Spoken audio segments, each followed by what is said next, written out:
very welcome back. It is one of the cold cases that has haunted Ireland for decades, the disappearance of Annie McCarrick in 1993. Now, for the first time, a man has been arrested in connection with her case. Joining us to discuss the latest developments is Paul Quinn from Virgin Media News and former detective and author Alan Bailey, who is involved in the investigation, as well as many of the country's most high-profile cases. Gents, good to see you this morning. Thanks for joining us. Paul, viewers will have seen you covering this story in the 5:30 and 7 o'clock news yesterday.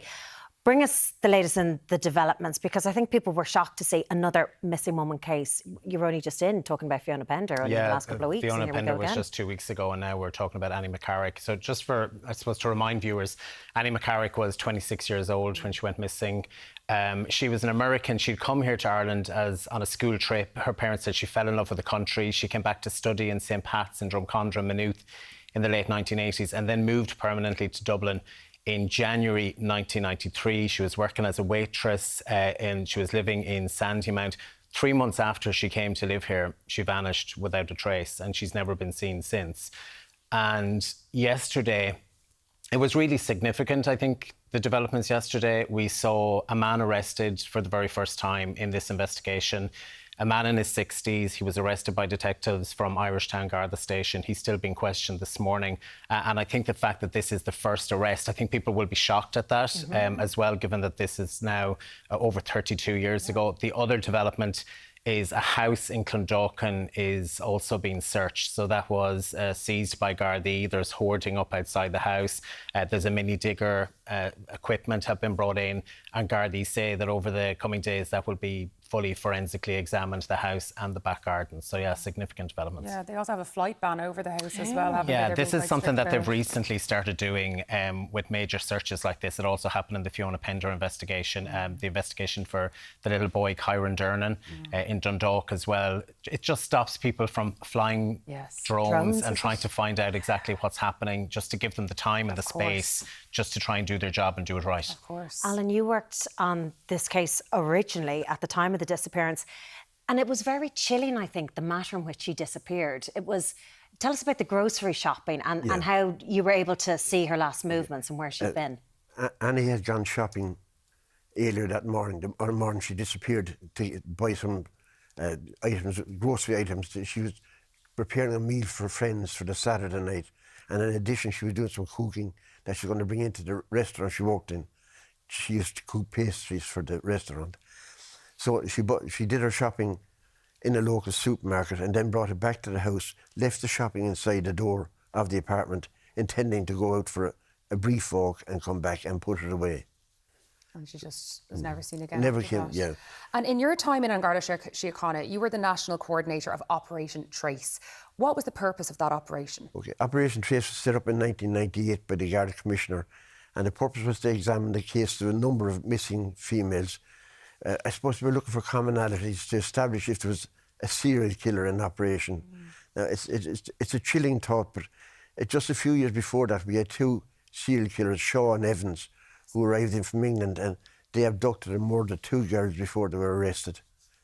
So it was a possibility. Yeah.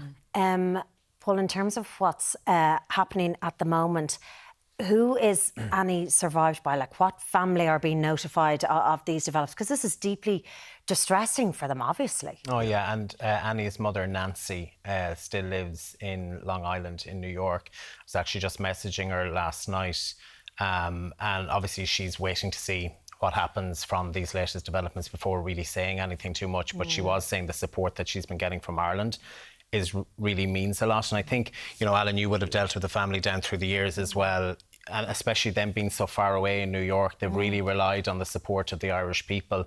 Her dad, John, has died. But she has so many friends she grew up with in New York, friends from here as well. And I think it's so difficult for them not knowing and not having those answers, especially for a mother or a father who doesn't know what exactly happened to their child. And where are they? And, you know, she was 26. She was only 26 when she went missing. It's heartbreaking. Alan, can I ask, so you worked on this case originally over 32 years ago. Is this unusual for a big development like this to happen so far into a cold case? No, that's the whole cold cases, you know, time shouldn't matter. Okay. This was upgraded to a murder investigation 2 years ago. Now, Operation Trace had asked as long ago as the year 2000 that it be upgraded to a murder investigation. It gives you totally different powers of investigation to have it classified as murder. And this is a result of a team being set up in 2 years ago when it was declared a murder. And it's culminated now in this arrest. Yeah, there's much more resources, I suppose, Alan was saying, in a murder investigation. So Gardaí can, seek warrants, searches, phone records. There's much more money and manpower put into a murder investigation. It puts the focus back on it, and it allows Gardaí to go out there and to make, renewed appeals for information as well. And particularly in this investigation, Gardaí saying that, look, they may have spoken to somebody in the past 30 years ago. For whatever reason, maybe somebody couldn't give them the full picture of what they knew or what they didn't know. Now, with the passage of time, things move on. People's mindset changes, their relationships with people change, and maybe now that they're in a position to come forward and actually tell them if there is something more that they know that perhaps could lead to a breakthrough in this case. But the house that they're searching in Clondalkin, I mean, obviously very clear the family that live there now, absolutely no connection, but it's been extensively renovated. When work has gone on in a house, how much optimism can there be really that something significant will be found? Well, I suppose Gardaí will be saying that they're doing their job. They have, there's obviously a reason they're chosen this house. And as you say, it's important to say the current tenants no way connected to Annie or her disappearance. But they obviously feel that there is reasonable grounds to move into this house, to seal it off, to do quite an invasive search of the house and the back garden. Like there's equipment for, cutting concrete. There's a mini digger in there. There's, they will have to do what they want to do and what they need to do to try and get evidence which could lead to some answers about where Annie is and exactly what happened to her. And Alan, you've written a book about the cases of the missing women in Ireland in the 90s, cases that kind of captured the nation's attention. They've been in Netflix documentaries. In retirement, I can only imagine that these cases still stay with you. Still stay with you. And it's the failure to solve them and to bring some closure to families that you feel, that will always stay with you.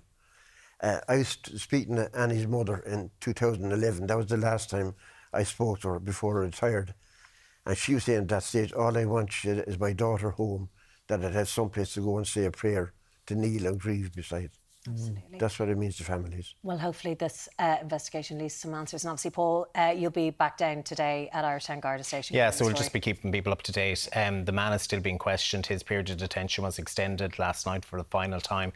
So at some point later today, Gardaí will have to decide whether they have enough evidence to charge or to release him. Brilliant. Paul Quinn and Alan Bailey, thanks so much for joining us today. Thank you very much.